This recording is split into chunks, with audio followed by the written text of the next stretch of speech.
ইরানের সামরিক বাহিনীর সঙ্গে বাণিজ্যিক সম্পর্কে জড়িত থাকায় ৩টি ভারতীয় কোম্পানি সহ ১ ডজনেরও বেশি সংস্থা, ব্যক্তি ও জাহাজের ওপর নিষেধাজ্ঞা আরোপ করেছে যুক্তরাষ্ট্র।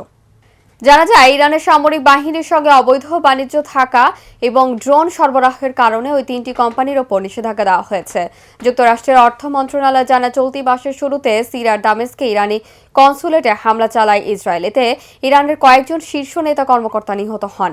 ওই হামলার জবাবে গত ১৩ এপ্রিল রাতে ইসরায়েলকে লক্ষ্য করে ৩০০ ড্রোন ও ক্ষেপণাস্ত্র ছোড়ে ইরান। এরপর ইরানের ওপর প্রথম দফায় নিষেধাজ্ঞা দেয় যুক্তরাষ্ট্র।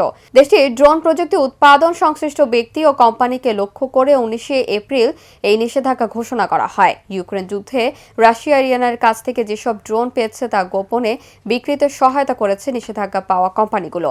ইরানের এই বাণিজ্যিক কাজকে সামনে থেকে সমর্থন দিয়েছে ইরানি কোম্পানি সাহারা থান্ডার। এর সঙ্গে জড়িত থাকায় ৩টি ভারতীয় কোম্পানিকে এই নিষেধাজ্ঞা দেওয়া হয়।